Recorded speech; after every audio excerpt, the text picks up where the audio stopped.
Caz Clarke and Jacob Coleman.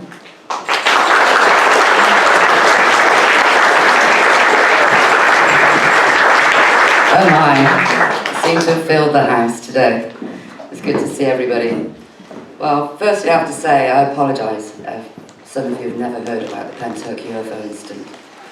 It's not surprising to me as I've been shadow-bound for the last 7 years in an attempt by the authorities to prevent this information from getting out. But they have failed.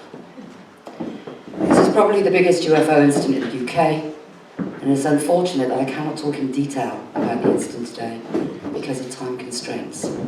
Only to say that the military, knowingly and expectantly, set an ambush for a huge interdimensional pyramid UFO that jettisoned smaller craft, and shot one down, one of the smaller craft, and recovered it in the Pentyrch area of South Wales on the 26th of February 2016. Since this event happened to me, and not by choice. Is she loud enough? I'm sorry to bother you, but... No. Okay, I think you need to be louder, so... Okay, I'll bring the mic up. Is that better? Okay, I'm sorry. Since this event happened to me, and not by choice, my life has changed completely. This incident is so serious, and of such magnitude, silence is not an option. There comes a time when you have to do the right thing, no matter the cost to yourself, and it is honestly one of the hardest decisions I've ever had to make. But it needs to be said. I've been placed in a position where I've been forced to defend myself many times, and today will be no different. I am greatly saddened, shocked, sickened and angry that this is going on without our knowledge or consent. What our military forces are doing directly reflects on all of us as a race, because whoever these people are, they are shooting down. We'll not differentiate between the common man and the military if a conflict were to start, and that for me is very much in the public interest. Someone asked me quite recently, Caz, will there ever be an end to this? You know, what did I want out of this? Will I ever be satisfied? And the simple answer is yes. There will be an end to it when the UK government join with the other countries across the world and instigate a process of disclosure in this country. Because they know about non-human intelligences. A petition for disclosure will be launched in the very near future, in fact, in the next couple of days, when enough public awareness has been raised, because there are strict time limits in this country for petitions of just 3 months, which is why petitions, most of them, don't get off the ground. And Gary and I have worked for the last 2 years to gather as much public awareness to this petition, because I want 100,000 signatures, not 10,000 signatures. 10,000 signatures gets me a question raised in Parliament. And after the way they laughed at Rendlesham, and Cameron and his crew all laughed with him, that's not going to happen with this case.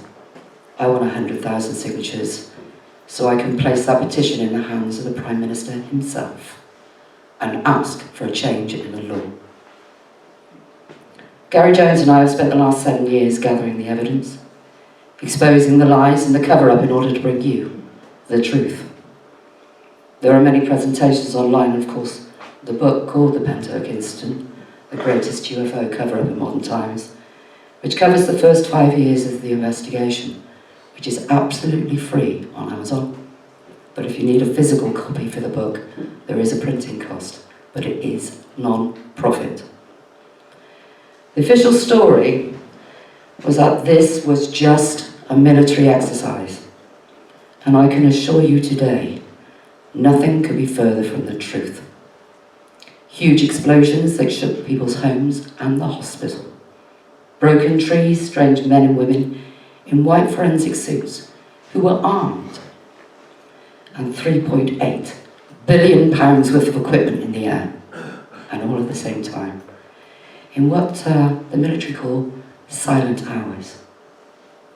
This presentation is an update of new information, with new primary witness testimonies and a first-hand account from another primary witness who is here today, Mr. Jacob Coleman. You will hear evidence of the conspiracy to cover up this incident by the mainstream media, South Wales Police, the Ministry of Defence, the Royal Air Force, the Royal Mint. And I do not use these words lightly. And today, I'm going to prove it.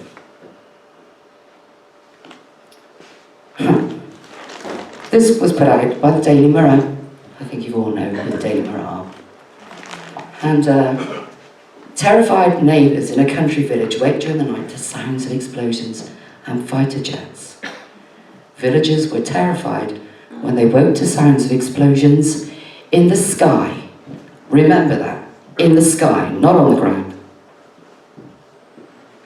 Wales Online also put out their cover story. Again, how military training planes and helicopters kept parts of South Wales awake. Well, after what I saw, I couldn't help myself and made a comment on Wales Online. This is on the morning of the 26th of February, 2016. Thank you for sharing this, but I can categorically state this was no exercise. Last night I saw absolutely everything, and what they were chasing were not planes. I will take a lie detector anywhere for anyone, but what I witnessed last night will stay with me for the rest of my life. What is more, the military knew they were coming and had a spotter plane in the air for 2 days waiting for the event. And when it came, 4 planes chased the green object, whilst a spotter plane circled approximately 6 red oval objects which formed a pyramid shape. Several red spheres hovered silently above the fields until the helicopters came. Well, I did have 2 debunkers, and actually I haven't presented this for 5 years, Gary. One of them called themselves the Spoking Man, who used a fake Facebook profile. LOL, good one. And the other one called himself Agent Fox Mulder, because they like their play on words, believe me. And because I do like a bit of sarcasm, I did say, it was good. In fact, it was amazing. Apt you should use the name the Smoking Man. After all, isn't it his job to debunk real events? Answer this. When do they use live ammunition in an exercise in a residential area? Answer, never. And one other thing. They may have chased and shot down the green object, but they didn't get the red ones, did they? Because they were all still here. Now, I'm bringing up these comments. These are some of the comments made by some people on Wales Online.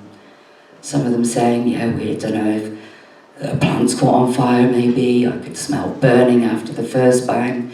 All talking about the explosions, very loud explosions. And this one's important, because not only are they talking about the explosions and the helicopters over Pentyrch and Coleman, but the bottom comment is by Wales Online, that they were still currently working on a story about this. This is at 3:39 in the morning of the 26th of February, 2016. Interestingly, and I've done a lot of research into this, there must be a press briefing for an exercise, but I'll get into the rules and regulations. Matt C., this is an excerpt from his testimony. He was a nurse working at the Royal Glamorgan Hospital that night. I was working a night shift at the Royal Glamorgan. I can't be certain what time it was exactly, but there was a loud bang that shook the whole hospital. I ran to the window, for I thought something had crashed into the side of the ward I was in. Shortly following, the smell of like sulphur was coming through the vents, which seemed to linger all night through the corridors of the hospital. I went outside to try and puzzle what had happened. The smoke seemed to be misting through the air. It seemed to come from towards the common at the time. I thought a factory might have had an explosion of sorts. There were helicopters circling that night, throughout the night, from the early hours right up to 6-ish, maybe that morning. The only explanation we got later on was from the news to say that the army were on a training exercise. The hospital told us they told their staff. Well, clearly they didn't. Well, shortly after the explosion, an Apache helicopter had to do an emergency landing at Cardiff International Airport, where you wouldn't expect to see an Apache helicopter. And such was the size of the explosion that it registered on the Richter scale 40 miles away in Monmouthshire.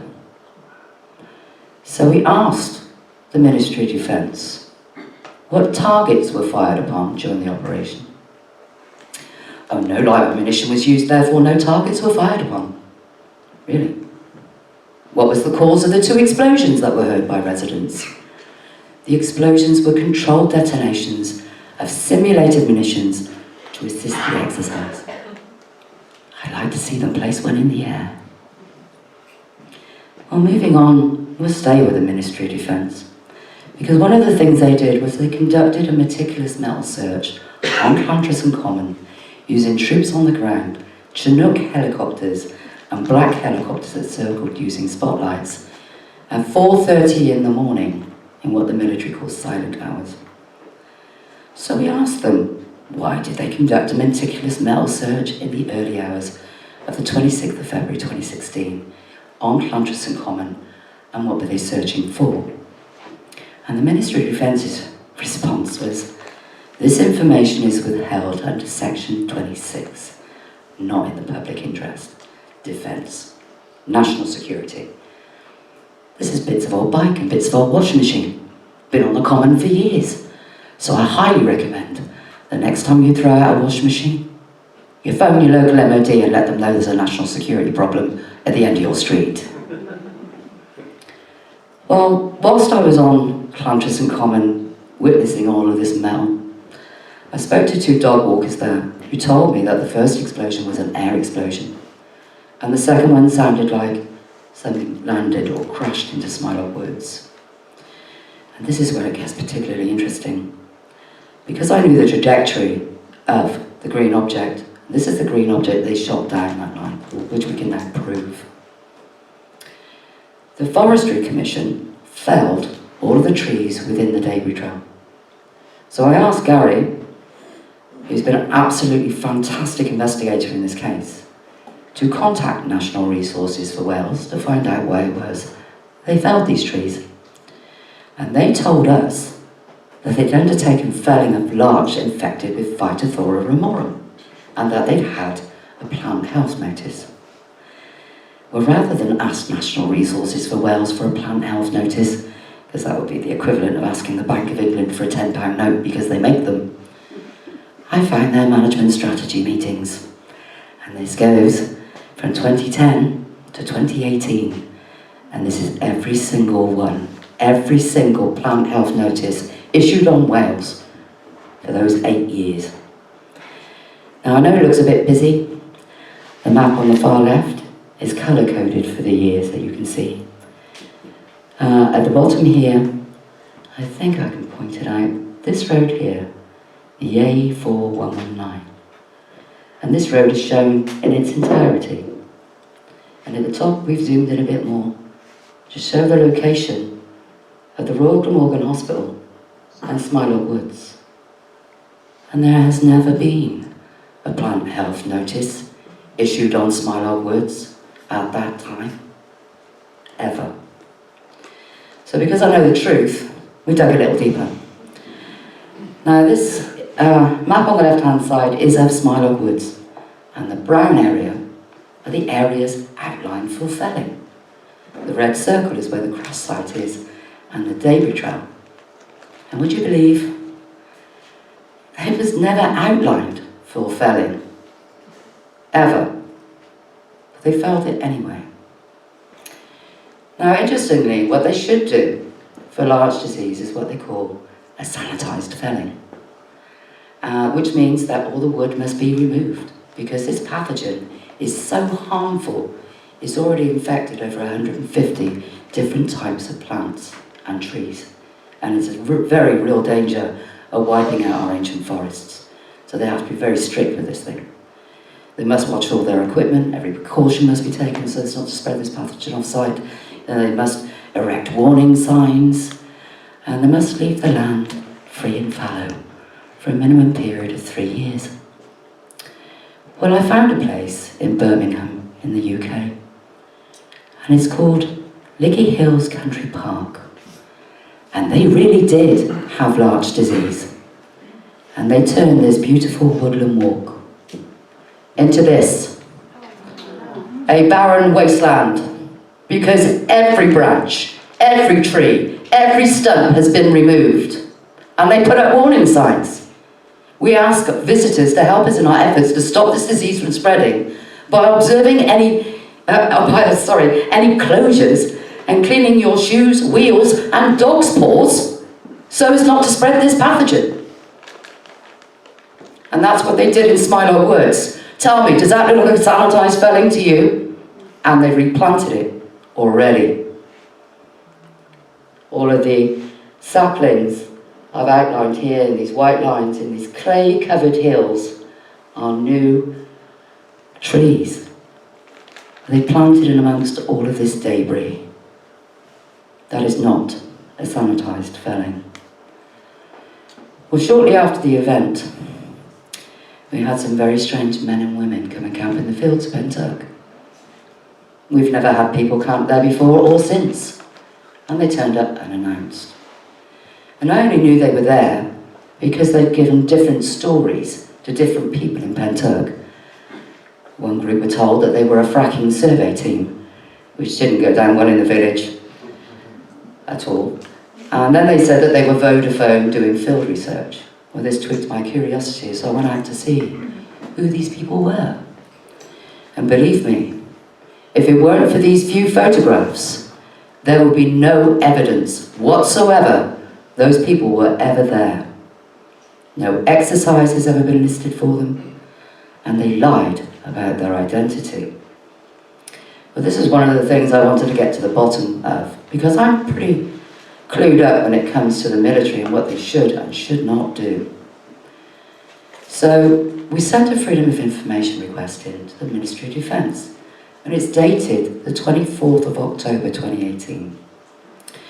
Local residents were told they were conducting a military exercise in case of an emergency situation. Why were the residents not told the military were conducting an exercise there? And the Ministry of Defence told us that they hold no records in the scope of our request. Really?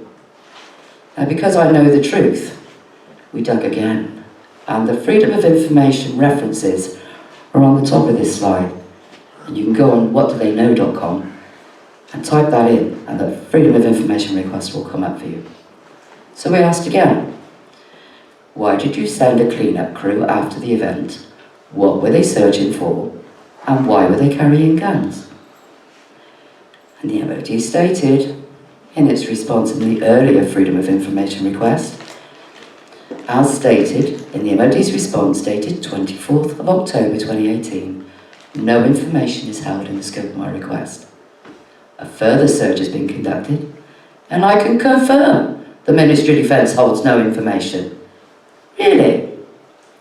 So we asked them again, if this was just an exercise, why use the fields of Pentyrch when Sannybridge is just up the road and is MOD land? Because this all happened on private land. And why were the residents not notified this was happening in advance? And then they changed their story.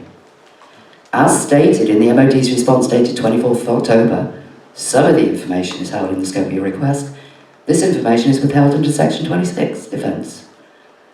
But they actually told us that they held no information, which they double-checked and confirmed they held no information. They did not say they held some. So we wrote again, this time Joint Ops Forces Command. Why were the soldiers carrying automatic weapons that did not have yellow caps in the end of the barrel, implying they were carrying live rounds? These guns didn't look like they'd been dragged around on exercise anywhere. They looked like they'd been stripped and oiled that morning. Information is withheld under Section 26, but went on to say the duty to provide advice and assistance. You may wish to be aware that military personnel were issued with blank simulated ammunition for this exercise. No exercise has ever been listed for these people. Men wearing white forensic suits were seen searching the field, so if there was a risk to contamination to the team, was there not also a risk to local residents? The MOD doesn't hold any information about that. And lastly, why were the military in the field to Pentyrch? Not Vodafone, not a fracking survey team, the military. Information is withheld under Section 26, and these people were armed. So I wanted to know why they lied about their identity. And initially, they skirted over the question, thinking I wouldn't notice. Well, they don't know me very well, do they? If this was just an exercise, why did they lie about their identity and give a fake cover story as to their presence? And what were they doing in the fields of Pentyrch? When approached by local residents, they impressed upon them that they were civilians, even though some were dressed in military attire. No planning permission had been granted for the campsites in those fields, but they were civilian tents and vehicles, not military. Again, I ask, why did they lie about their identity if this was just a military exercise? And the MOD says, a search for the information has now been completed within the Ministry of Defence, and I can confirm that some of the information in the scope of your request is held. However, all of the information falls entirely within the exemptions provided for Section 26, Defence.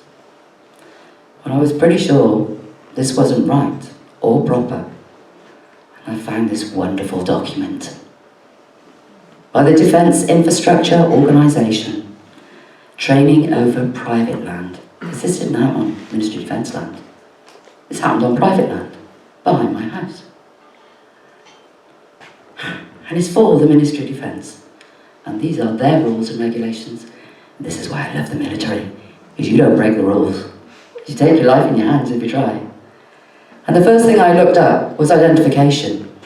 Section 26B. All members of the services must disclose their identity, and that of their unit if asked to do so by landowners or officials of National Parks or Forestry Commission.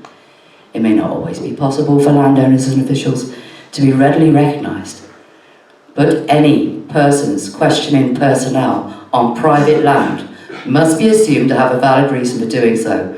Therefore, the utmost courtesy must be extended to them.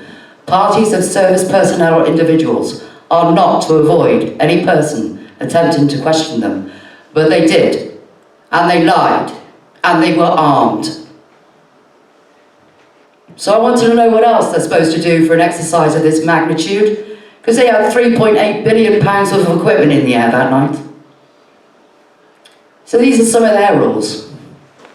There must be a ministerial briefing about large-scale military exercises involving extensive areas of the UK, including training over private land. The period of the exercise, including weekend activities, the time of the exercise, including any nighttime activities, or driving over bank holidays, a number of troops, vehicles, helicopters and outside vehicles, for example, any intensive out-of-hours helicopters or fast jets activity, any foreign forces involved, the military and NATO were involved.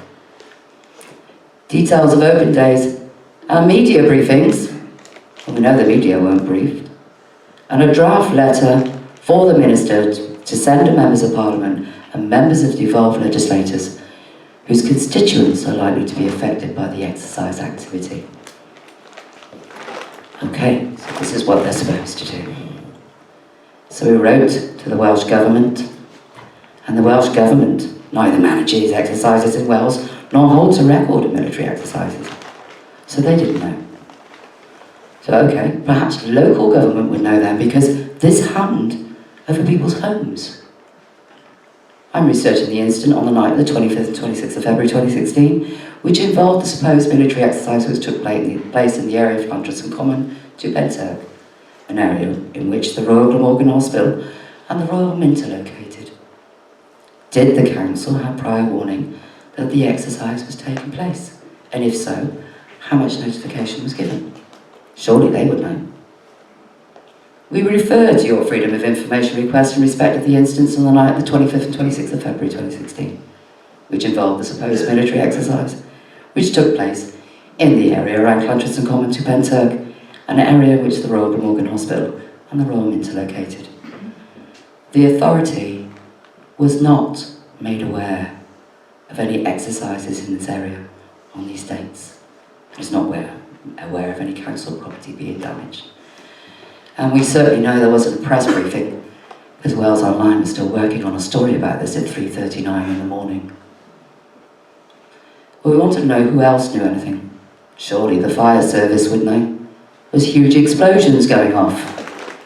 So we asked the fire service, would you please provide me with what information or notification did the Welsh Fire Service receive from the military about this exercise? What procedures did the Welsh Fire Service do, especially for the area of Pentyrch during exercise Chameleon? And following an investigation, the fire service holds no information, so they weren't told. We asked the hospital, could you please provide me with what emergency measures service procedures were undertaken and information passed to the Royal Glamorgan Hospital and military personnel during the time of this explosion? And no emergency measures service and procedures were undertaken, as no information was passed to the Royal Glamorgan Hospital. The hospital shook. Patients were physically shaken awake in their beds.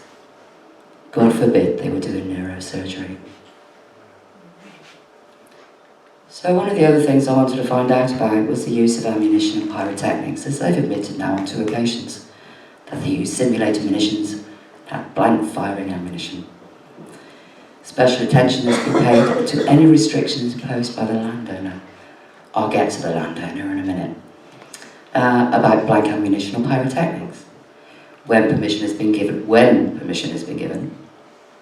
the use of live ammunition or pyrotechnics, units must warn the local police. And on no account should red flares be used for any training purpose. And I'll repeat that. On no account should red flares be used for any training purpose. Because my not-so-learned friends have said, that's what I saw, flares. We're not watching an air show with parachutists coming down with flares on their ankles. You can only see smoke on the parachutists' ankles in an air show. But we'll get there. They must do a detailed recce, must have written consent. Decide upon the suitability of the area, obtain the owner's written consent before the brigade can authorise training. They can't authorise it without the landowner's written consent. And the landowner in this case was National Resources for Wales. So we wrote to National Resources for Wales.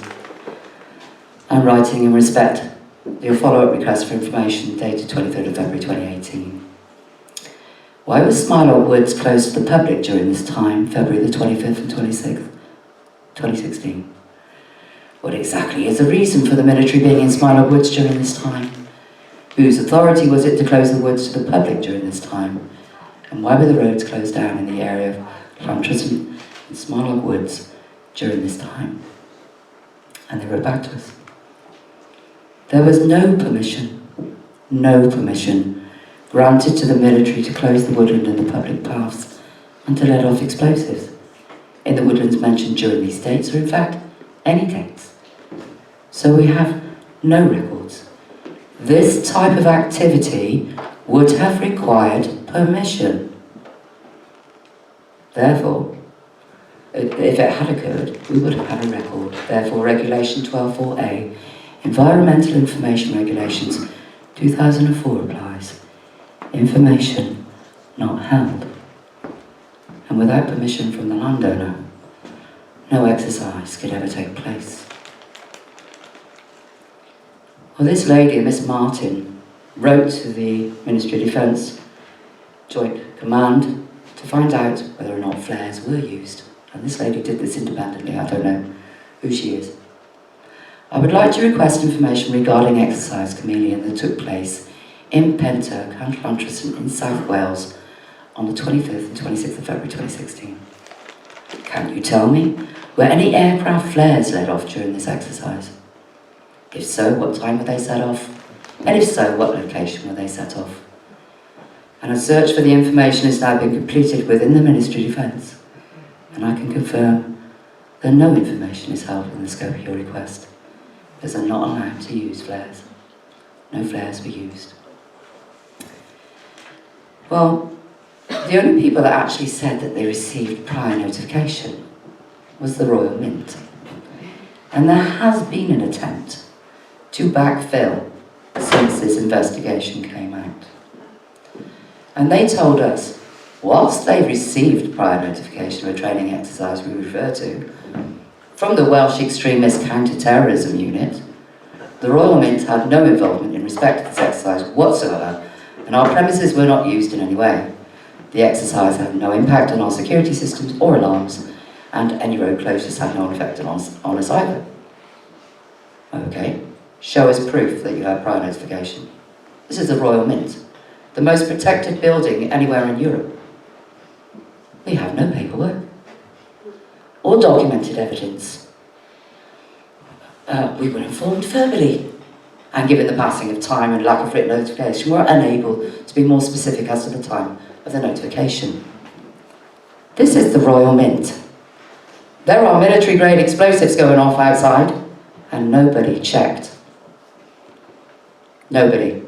Are they trying to tell me all you've got to do is phone them up and tell them there's an exercise going on to let off military-grade explosives, and not one person checked? I don't believe them. But we'll get into that, because I don't think they thought that the police would answer us. So, we wrote to South Wales Police.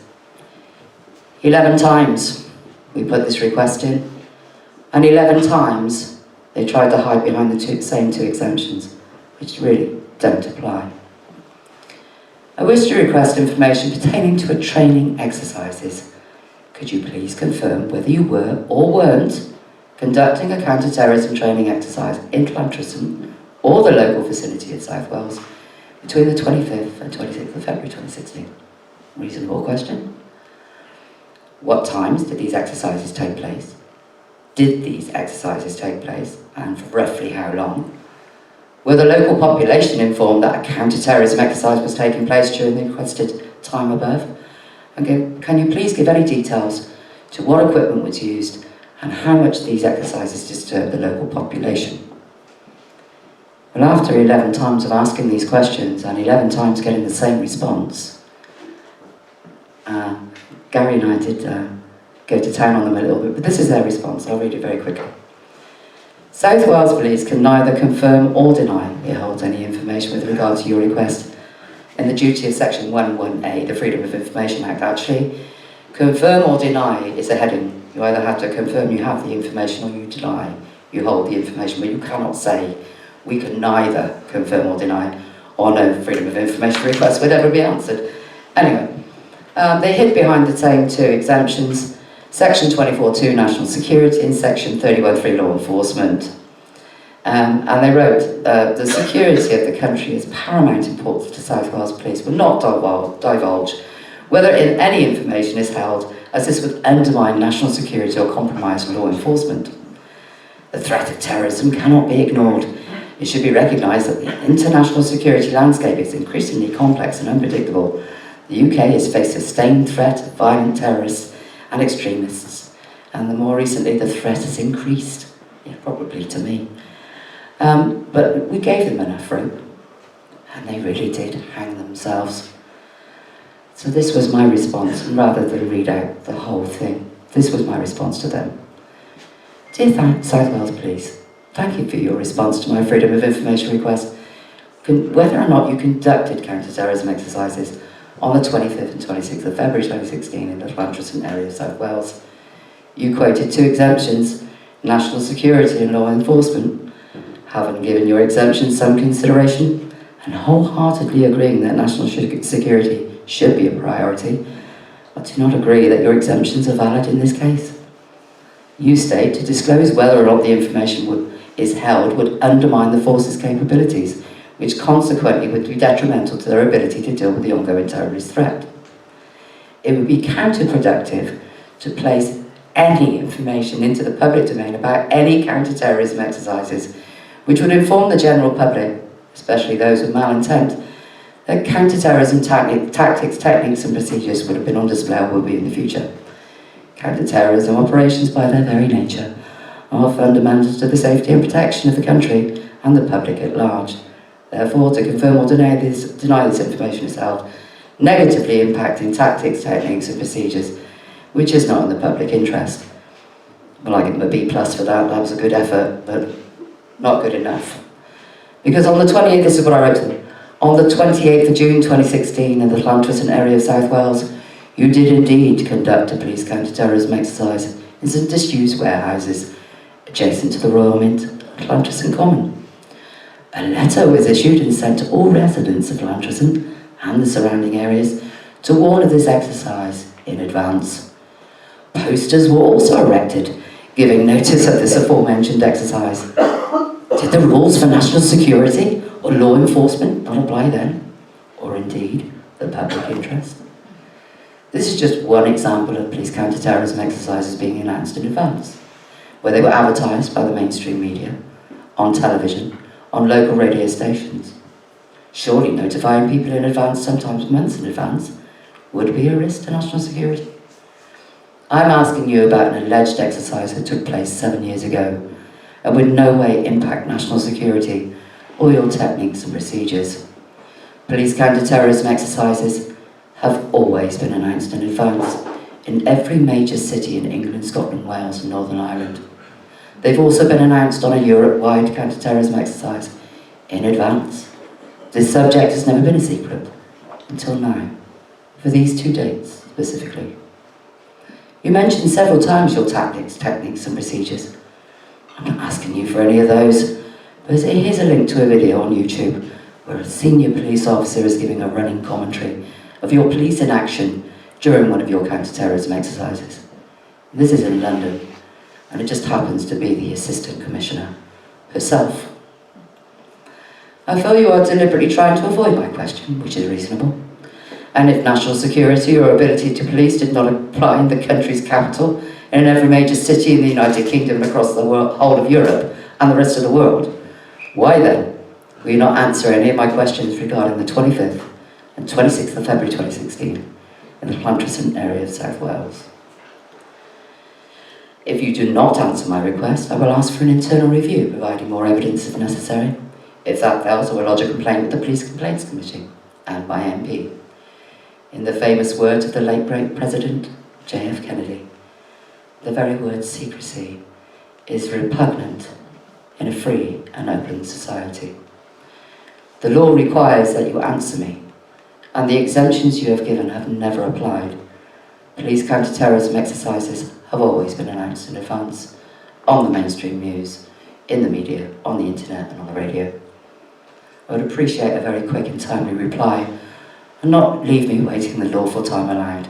It's a request that can be dealt with in quick time. And quick time, they did deal with it, which is an absolute record for South Wales Police. We did ask for an internal review regarding this alleged police counter-terrorism exercise in the local vicinity of Llantrisant on the 25th and 26th of February 2016. And they wrote back to us, having upheld their original response. An internal review has been conducted in a fair and impartial manner. Nothing's fair and impartial by a police force that is self-governing. And I have said for a very long time, South Wales Police need to be answerable to a higher authority. They also went on to say, if you remain dissatisfied with the response, you have the right to direct your complaint to the Information Commissioner's Office using the attached contact details. Well, someone forgot to action that because those attached details didn't work. So Gary and I went to the Information Commissioner's Office directly to hold South Wales Police in contempt. And that's contempt of court. That's them facing criminal charges of either 2 years in prison, a £5,000 fine for each individual that answers these Freedom of Information requests, or both. And the Information Commissioner's Office don't take on everybody's case, but they took on ours when we submitted our evidence to them. And South Wales Police indeed were investigated by the Information Commissioner's Office, and they did indeed have to answer us. And would you believe, Jeremy Vaughan, Chief of Police from South Wales Police, This is the request and the outcome of the complaint. Inquiries have been made to the counter-terrorism unit, and they have confirmed that they hold no information in relation to this question. So there were no police counter-terrorism exercises on those dates. So why the hell did the Royal Mint say there was? Well, I've just put these two witnesses in. These are just excerpts from their statements. And it's a Sarah W. and a Lisa E. who were walking their dogs in Smilog Woods. And they confirmed that the lanes to Smilog Woods and Baylor were closed on the 26th, and the main roads appeared to be open, but the back roads did not seem to be. Lisa E. stated that the common was busy with aircraft and was blocked off, and that no one could get into Smilog Woods. Later in that area, it had a sulphur smell in the air. And Sarah W. also confirmed that the sulphur smell was present for many days, and it was after the time of the explosion. So, we are South Wales Police. Well, I'm on the subject of them because I haven't let them go just yet. A number of roads were closed off during the exercise in and around the Royal Glamorgan Hospital in Smilog Woods. Who exactly gave the order? Why was it necessary to close the roads? And whose job was it to close the roads? Well, initially we got a vexatious reply, which is too much trouble, or worrisome to people. We're asking about road closures and they're telling us that's worrisome to people. 7 years ago. So we asked for an internal review, and this is hilarious. We have been unable, quote, to locate any information in relation to any road closures on the date specified. The officers involved have since left the organisation, and other inquiries have been unsuccessful. How do they know who's involved? If they can find no information, how do they know who's involved? Well, going back to this trading over private land, because I'm not finished with the MOD either. These are some of the rules, and I'll just go through them quickly. I've got a couple that I want to read out, but it's important because I'm getting to a witness testimony. Training over private land is military training carried out by virtue of written permission from the private landowner that they didn't have. The use of privately owned land by the military personnel is not an entitlement, and the continued use for training on is dependent on maintaining good relations with both landowners and local communities. But perhaps they'd like to explain to the residents of Llantrisant and Pontyclun and Baylor why they were hovering their helicopters low over their homes at 4:30 in the morning and letting off huge explosions. Those wishing to carry out any training over private land are not allowed to do so without the approval of the Defence Training Estates and an agreement from owners and occupiers. Disruptive activities, including helicopters and the deployment of large groups of personnel and vehicles by day or night, require a greater degree of planning and notification. Well, units must pay particular attention to the prevention of noise, especially in silent hours. And similarly, exercises are not to be planned in areas where disturbance would be caused to local inhabitants in their homes, or in holiday makers or caravan sites and campsites. But the biggest one that they broke was what the Ministry of Defence called their avoidance policy. And this is so serious. It involves royal households. In practice, military low flying is not conducted in certain areas. In particular, our aircraft do not conduct low flying within the controlled airspace surrounding civil airports, and also to avoid overflying centres of population with more than 10,000 inhabitants.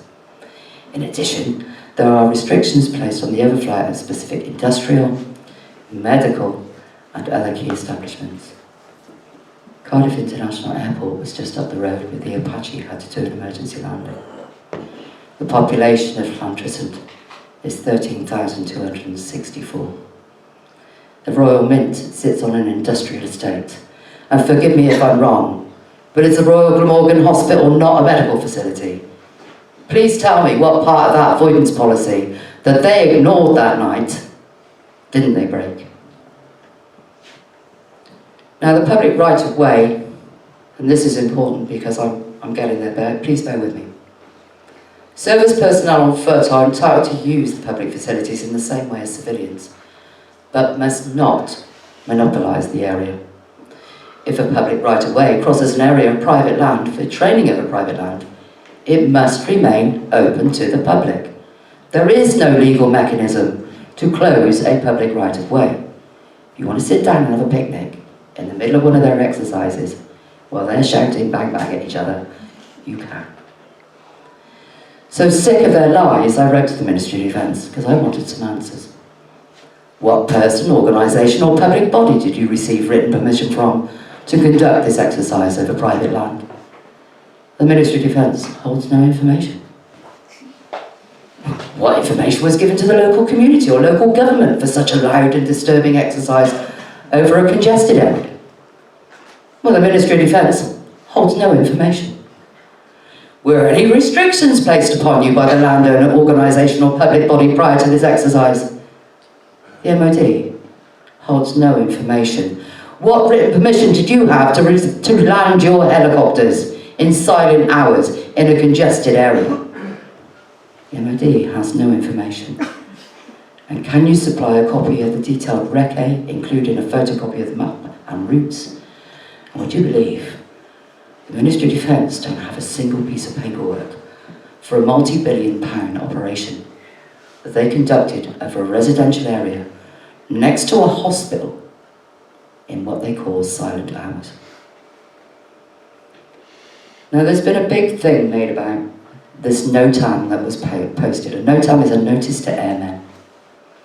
And it's what my not-so-learned friends have been hooked up on to say, well, there was a NOTAM. They're absolutely right, there was a NOTAM. But it was never planned. This NOTAM was inserted at 9 p.m. that night. Never planned. There is no commencement date. This is listed on the Ministry of Defence's own website. At 9 o'clock that night, they added it. And they went into some detail about the boundaries of this NOTAM. And let me tell you, they're not allowed to fly within 3 nautical miles of the boundary of a NOTAM. But they exceeded it by over 50 miles that night, endangering other aircraft. Something they would never do in an exercise. The yellow pins in the map are complaints from members of the public about helicopters hovering low over their homes. One woman had the tops of her trees cut off and could eyeball the pilot as she looked out of her bedroom window. Now, I've added this one because these are the 2 aircraft that were circling Pentyrch for 3 days and 3 nights continuously before this event started. And the reason why I'm adding it now is because it took the Ministry of Defence over, well, nearly 3 years, 2 years and 6 months, I've not received or been notified of any reply, which you're lawfully obliged to do after 20 to 40 days. 3 years it took them to answer. Military planes were seen circling on the 23rd and 24th of February 2016 in Pentyrch and Pentyrch areas. Why was no NOTAM issued for these aircraft? And the Ministry of Defence holds no information within the scope of our request. So we asked again, please can you tell me why your plane, ZZ418 Hawker Beechcraft, was spotted by witnesses flying in circles and figure-8 formations in Pentyrch, South Wales, from the 22nd of February 2016 to the 26th of February 2016. This plane was also identified on a public internet flight radar website. And eventually, 3 years later, we get information is withheld under Section 26. No NOTAM has ever been issued for those aircraft to this date, and no exercise was ever listed. We're getting back to the NOTAM, the one for the night now. Carry wrote to the National Air Traffic Services. I'm making a request for information on a NOTAM, which was listed for exercise chameleon, conducted on February the 25th and 26th of February 2016, in the area which took This took place with South Wales area of UK. What time did this application make for this NOTAM? Could you please provide a list of what aircraft and vehicles were listed? At what time did the official NOTAM get issued for this area? And could you please provide a map for the NOTAM outlining the borders and boundaries for said exercise? This is the National Air Traffic Services. If anyone would know, they must know. Thank you for your recent inquiry requesting information about historic NOTAM from the 25th and 26th of February 2016. I have been in touch with our NOTAM team, and they've been unable to find any information in relation to this specific NOTAM. They've got no information. This is the National Air Traffic Services. Okay.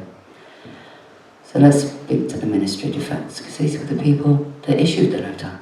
Same questions. A search for the information is now being completed within the Ministry of Defence, and I can confirm that no information in the scope of your request has been found. They issued the NOTAM. However, under Section 16 Advice and Assistance, I can advise that the Ministry of Defence submits NOTAMs to certain military exercises to the Civil Aviation Authority at least 5 days prior to a military exercise. 5 days. So we wrote to the Civil Aviation Authority. What's our same questions? What time was this application made for the NOTAM? Could you please provide a list of what aircraft and vehicles were listed? At what time did the official NOTAM get issued for this area? Could you please provide a map of the NOTAM outlining the borders and boundaries? Your request has been considered in line with the provisions of the Freedom of Information Act 2000. Following a review of held information, it has been determined that the CAA holds no information in the scope of your request. These are the people in charge of your airspace when you're flying off on your holidays, and they know nothing about it. Well, we do have some additional primary witness testimony. And this man, and I've had his testimony confirmed because he wasn't alone. We have had to distort his voice to protect his identity. These men were assaulted, illegally detained, illegally searched. Oh yeah, what do you call it when you're forced into a vehicle against your will?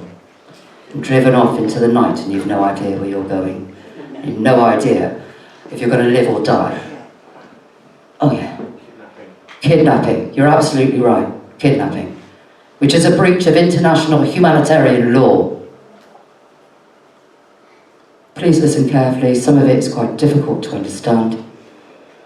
But this is a witness in Smilog woods that night who saw the object on the ground. Can you tell me then what happened that night? He just talking away about any body bar, and we can sort of hear like a rumbling helicopter. Yeah. That faintly, but close but not close. We heard that, and we just didn't pay any attention to it. And but we could hear it, and then all of a sudden, we heard a bang. But the only way I can describe it is it was loud, but it wasn't so loud. It was loud to the point where when we started talking about it, we felt that maybe because of the length of forest in the trees between it, Yeah. on the road, because we assumed it was a crash, we thought maybe the trees had dampened the sound. But anyway, within in milliseconds of hearing that, the easiest way I can describe it is if you stood on a vibration plate, like them exercise Yeah. that vibrate, it was like that. The ground went Right. for a minimum of 2 seconds, if that. We both spoke like the nice things in flashlight. We assumed like that. You can still likely hear this helicopter airplane sort of thing. Mm-hmm. Then we decided we leave the camp and put some logs on, because it was a fair walk back down the road. And we thought we'll grab some more cans, because that'll be out drinking. And we'd head down.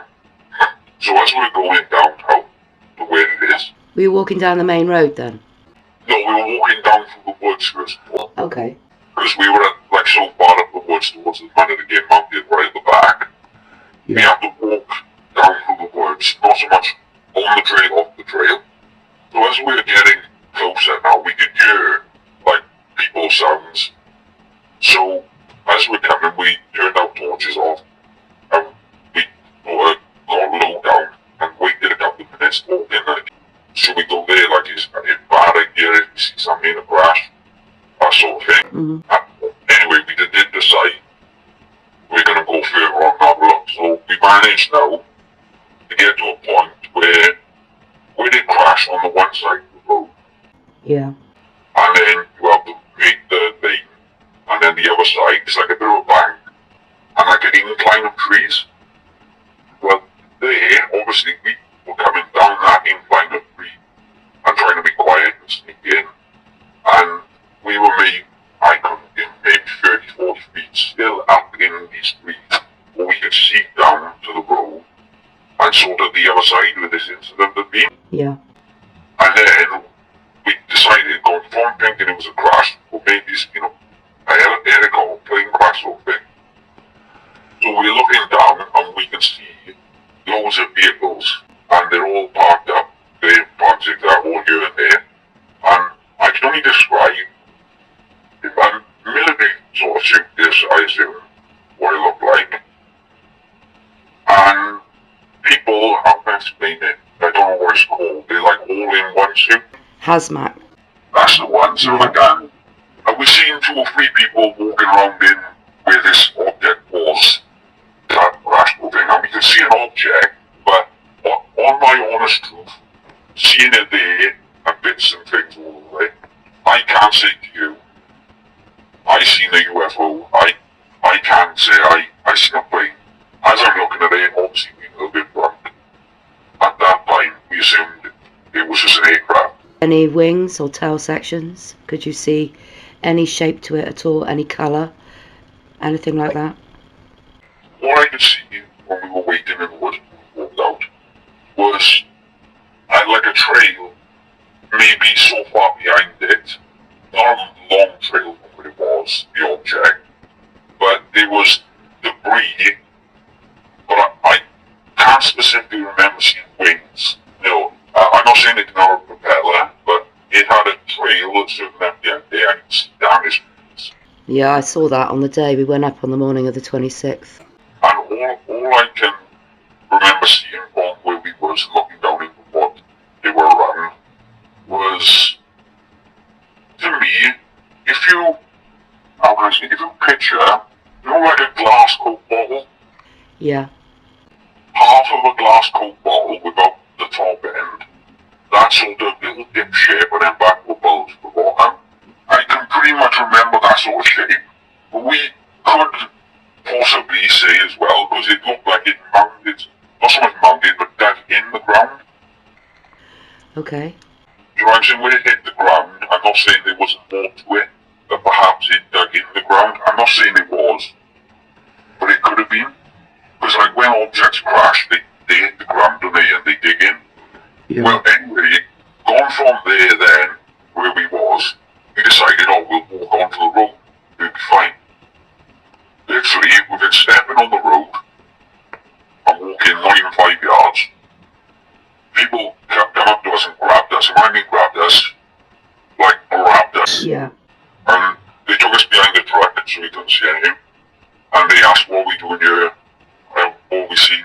And we just said, we're camping up there, we heard something, body down.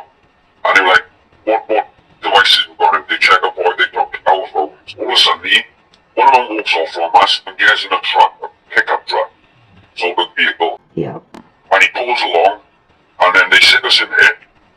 And they don't even, I can't describe it, it was like an awful silence.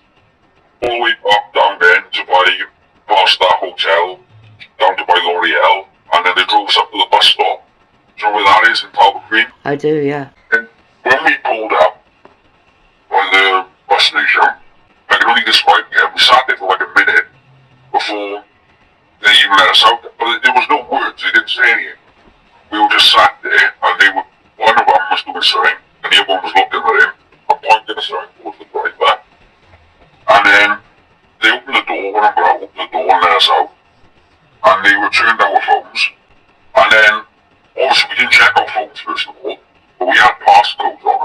Yeah. But, like, obviously we were, as soon as we got out and they got, we were like, what's that?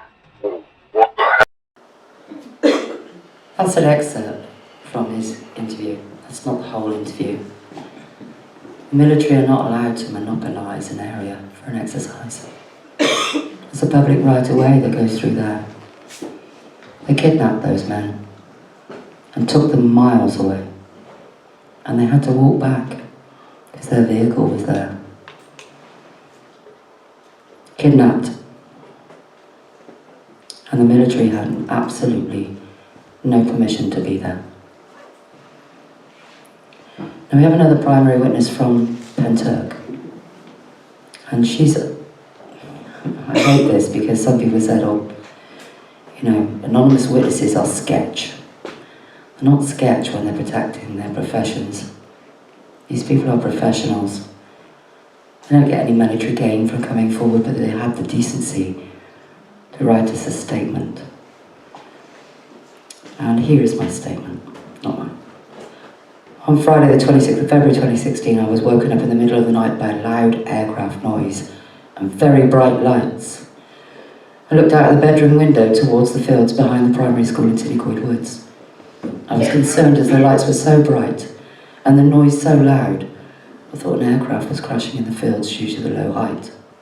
I continued to watch from the window at the bright lights combination of very bright white lights and red lights, trying to work out what was happening, when literally the lights went and the aircraft went.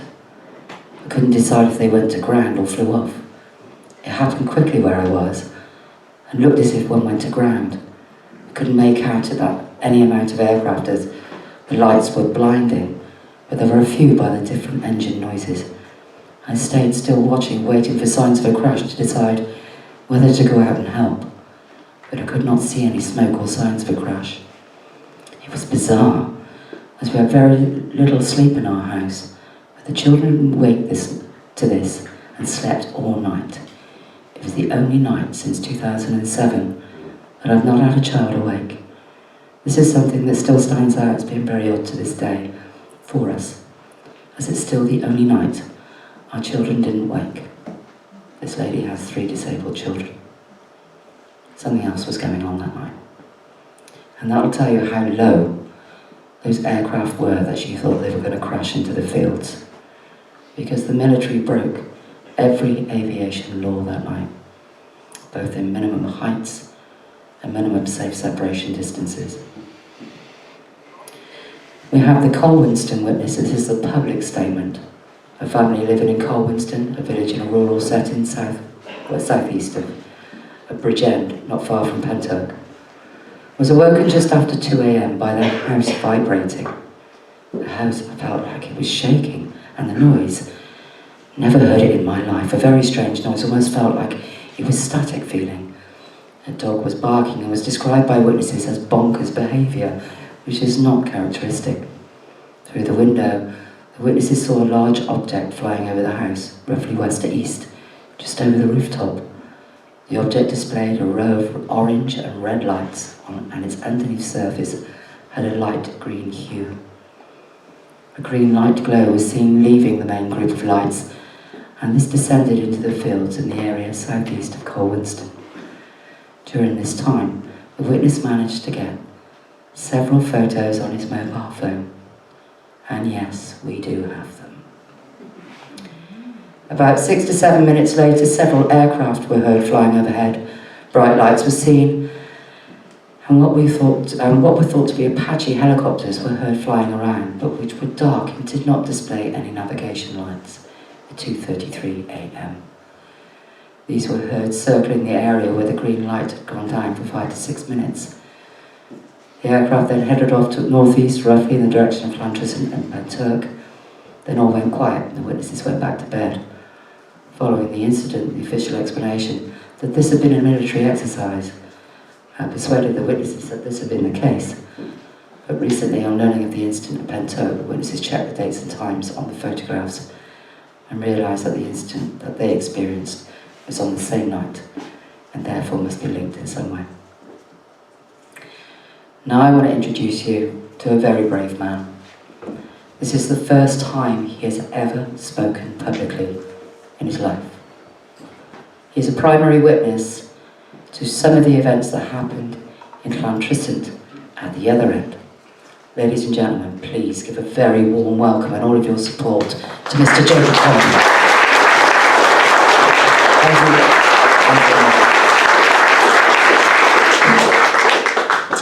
As you know, I'm a witness to the Pentyrch Incident. It started for me in December 2021 is when I realised what I'd actually witnessed in 2016. I don't know if you've seen my last interview on YouTube. Probably not. No, but this is an update. This is what's happened. My ex-girlfriend, I got in touch with her afterwards and she reminded me of a few things that I'd totally forgotten about, so it's going to be a bit different. Just another normal night, so I thought. I used to travel back and forth where my girlfriend lived, about 10 miles outside of Cardiff, and it was a regular commute, 2-3 times a week, maybe more. Right, so this night, we left my house, we leave the back way. As soon as we got down the end of the path, I'm looking towards Pentyrch area, and there's a very low, very bright green light in the sky. Totally out of place, never seen before there, never. So, right, we get in the car, we're driving, so let's check it out, let's get closer, let's have a look at it. Now, we took a different route than we usually took, which I forgot about. We went right into, as we left the house, the light was on the left. It was on the left of me, about 4 miles away in Pentyrch. So as we're heading towards it, I get my phone out, getting closer and closer, I'm trying to film, my phone's going on and off. Nothing. As soon as I'm driving towards the light, while I'm a passenger, and as we're getting closer, I see other lights around it. Smaller lights, flashing lights, yeah. Now, I'm still trying to film at this point, until nothing. Phone keeps going on and off. And as we're getting closer to the traffic lights, I realise that they're Apache helicopters. So you've got this green light to the left of me, an Apache helicopter there, and one there. Now, we stopped at the lights, and that's the phone's dead. We couldn't do anything, neither our phones, we couldn't film nothing. There was nothing going on. So, I took a right then, onto the link road. Green light still on the left of me, so I'm driving away from it now. Looking behind, no one. There was no traffic, nobody. There's quite a built-up area. I was expecting, this was like 9:30 in the night, and I was expecting to see traffic, people. I mean, it was that low and that bright. I was expecting to see people pulled over in their cars and out pointing looking at it. That is how visible it was. And we went through, this is 9:30 in the night, and we went through to the link road, and we didn't see a soul. We didn't see anyone, no cars. Every traffic light we stopped at, we were the first ones there and the only ones there. So I go onto the link road, we take a right. I'm driving away from it now, so it's behind us. Looking around behind, there's nothing there. There's no one around. We then take a left lane onto the link road. The green light is on the left of me with the Apaches. As I go up the link road, it goes up a bit, so I got a better view. So I'm looking left, and I can see the Apaches and the green light, and I'm looking and looking, and I'm going between each one. Got the light, the Apache, the light, and I'm going round, and I'm looking on the floor, and there's no lights shining down, nothing. Now, by that point, I'm starting to realise that these Apaches are facing this light. They're on the light, you know, and at this point, I'm looking just at the light. I'm just getting a view of the light by now. And this is exactly what I saw. It was flat on the top, flat on the bottom, curved on the sides. It was moving like this, 2 steps to the left, 2 steps to the right. Boom, like that, in the sky. And with Apaches in front of it. We continued driving. We continued driving back home towards Cardiff. I'm still looking at the light and trying to take it all in what it is, but it was 100% nothing of ours. There was no wings, no propellers. no cannons, no missiles, there was nothing on it. Nothing at all. Just this pure energy. There was like an luminous green light on the back and the sides. The front of it was, like I said, flat on the top, curved on the sides, and it was like exactly as Caz described it, like a TV, like a TV scrambling. That was the actual, and this was what I seen, witnessed in the sky. We continued driving. Oh, at this point, our phone's still not working. We continued driving, and my girlfriend said, "Actually, do you want to check it out? Do you want to go and have a look at it?" And I said, "Oh no." I said, "Let's just go." Do you know what I mean? I said, "Let's just get out of here." So we kept driving, and at that point, I pulled my phone out. I started filming. I got footage of it. We got it from me. Trying to get it. Still in the process. But yeah, it was filmed. I've got about 3, 4, 5 different videos, maybe. I'm not sure exactly. But we continued then to keep going, carry on driving. I was filming. Then we seen more helicopters, very low, 40 foot off the floor. Driving even more, and there was still more helicopters, very low, clustered together, just hovering above the ground. I also seen another light as well, slowly floating, which I did film. I then continued then to drive home and back to Cardiff, and that was it basically. We seen what I seen in the sky, but it's 100%. I know it's what Caz has seen. I know it's what Caz has seen, and 100%. It's the same thing, exactly the same thing. And like I said, nothing I've ever seen before or since. It only hit home when I seen the Paranormal Scholar video 2 years ago. When I heard Caz describing it, I knew what it was. Because when I originally seen it, I was dismissing it. Like, you're not seeing this. You're so unbelievable what you're seeing. You don't believe, and I dismissed it, you know. But when like I said, I'd seen Caz's video and I brought it all back, and that's 100% is what I seen, is exactly what Caz seen. Yeah, well then. I like that. That's the best I can do.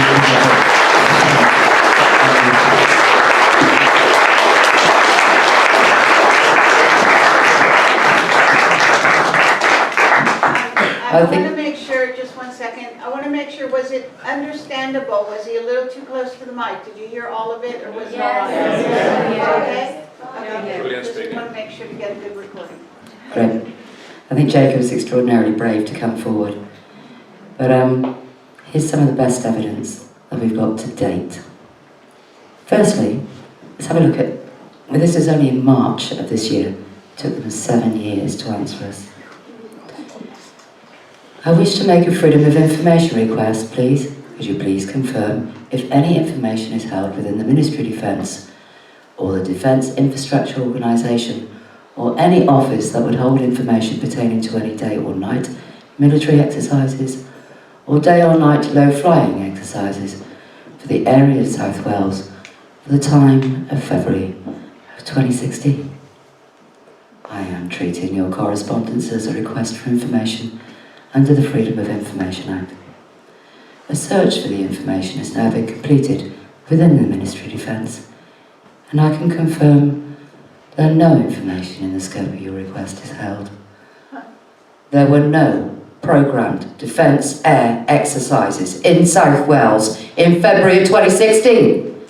So why were they there? And how did I know on the morning of the 26th of February that it was not an exercise? Because I saw it. And this is why they were there. First, I have to post this very briefly, because that's just the permissions for me to release these photographs. These are some of the objects the military were pursuing that night. These are some of the objects that came out of the pyramid, that they herded up together, one of which they shot down in Smilog Woods. The metadata is there, 26th of February 2016, at 2:33 in the morning. Have a look, because they're nothing like anything we have. And these things are about the size of a small car. Now I have a small closing speech for you.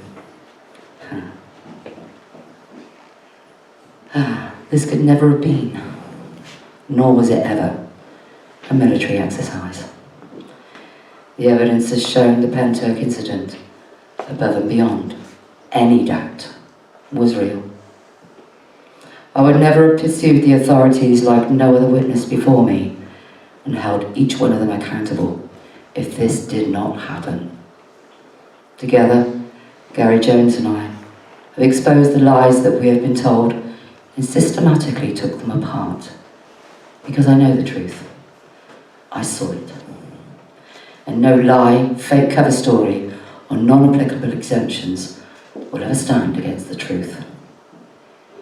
It gives me strength and a sense of hope to know the world is changing. And in recent months, disclosure has been drip-fed to us. But it's not enough. I am disappointed with the American UAP task force, who call witnesses and people who have spent and worked tirelessly for their entire adult lives to bring us the truth, self-serving, when we're serving the people, not ourselves, something the government should be doing and should have done a very long time ago. I've listened closely to their excuses, and quite frankly, they are avoiding the truth. I find it hard to believe they do not already liaise with their allies, with NATO and the UK military, as they were there that night. They filmed it, orchestrated it, controlled and witnessed the whole incident, yet can sit in Congress and still say they have never shot one of these craft down, when that is categorically untrue. If there are consequences, perhaps it should be directed at those who deliberately lie to our world leaders, or hide behind the fact that it's not in their database, when it should be. Because in the age of information, ignorance is a choice. I beseech them to show the footage for this case to Congress and to His Majesty the King. Because if they do not know, they must be told, because it can in no way affect the national security systems they use to detect and track these craft as the excuse not to. This case is so serious, it affects us all. There are some good people out there in positions of power who know the truth, who live it, and have been forced to hide the truth when they don't want to. In today's climate of the highest-ranking whistleblowers, and the fact that Congress is still being deceived, and has been for nearly 100 years now, if ever there was a right time for these people to stand up for humanity, it's now. We are one race, and we are one planet, and we may only have this one chance. And I call upon those people to come forward and join the ranks to disclose what they know, because it's time to stand together as human beings. What's the use of secrecy if we doom ourselves to destruction because of it? And finally, and I must ask, because this has never been done before, to His Majesty the King of England, King Charles III. Your Majesty, I have been nominated on behalf of some of your people who have experienced this phenomenon firsthand, including myself, to ask you to tell us the truth regarding the existence of UAPs and non-human intelligences. Your Majesty, we come directly to you, because there is no higher authority. You are our leader, our king, and we trust in you. We have served you and protected you loyally for our entire lives. We have fought for you and we have died for you, and we will follow you even to the end of the earth. Your Majesty, we beseech you, the time for truth is now. The time to decide is now. I have been told we don't have a right to know, but we should know.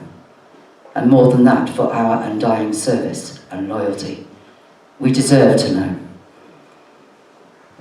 And if these are to be the last words I ever get to speak, let there be an answer for all our sakes. Ladies and gentlemen, God save the King, and may God protect us all. Thank you very much.